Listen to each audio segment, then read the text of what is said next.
کہ اس وقت ہم اللہ کے عذاب کے شکنجے میں ہیں۔ کیوں؟ جس قوم کے پاس اللہ کی کتاب ہو اور اللہ کی شریعت ہو اور وہ اللہ کے رسول کے امتی ہونے کے مدعی ہوں، وہ قوم زمین پر اللہ کی ریپرزنٹیٹو ہو جاتی ہے۔ اب اگر وہ قوم اپنے عمل سے مس ریپرزینٹ کرے تو وہ کافروں سے بدتر ہے، غیر مسلموں سے بدتر ہے، پھر ان کو عذاب ملتا ہے۔ آج ہماری ذلت اور رسوائی، ہم سے پہلے بھی ایک امت تھی اور بڑی چہیتی اور لاڈلی امت تھی، ذرا اندازہ تو کیجئے، بنی اسرائیل صحرا میں سفر کر رہے ہیں تو ابر کا سائبان ساتھ ساتھ چل رہا ہے، دھوپ نہ ستائے، کھانے پینے کی ضرورت پیش آئی ہے تو من و سلوہ نازل کر دیا ہے، پانی کے لیے ایک ضرب لگی ہے عصا کی اور 12 چشمے، تاکہ 12 کے 12 قبیلے اپنا اپنا چشمہ معین کر لیں۔ تو یہ ساری جو جن کے اوپر نعمتیں ہوئی ہیں انہی کے بارے میں فرمایا گیا جب انہوں نے بے عملی اختیار کی، بد عملی اختیار کی، شریعت کو پس پش ڈال دیا، اللہ کی کتاب کو پس پش ڈال دیا۔ نبذ فریق من الذین اوتوا الکتاب کتاب اللہ وراء ظہورہم، تو پھر اللہ نے فرمایا ضربت علیہم الذلۃ والمسکنۃ وباؤوا بغضب من اللہ، ان پر ذلت، کمزوری اور مسکنت، کم ہمتی مسلط کر دی گئی، اللہ کے عذاب کے اندر گر گئے۔ اسیرینز آئے، ان کا مقابلہ نہیں کر سکے، انہوں نے سلطنت اسرائیل کو تہو بالا کر کے ختم کر دیا۔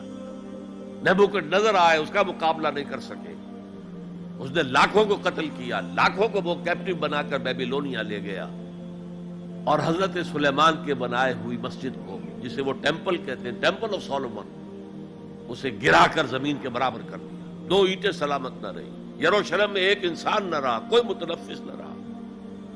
یہ عذاب کیوں آئے تھے؟ یہ اللہ کا قانون ہے۔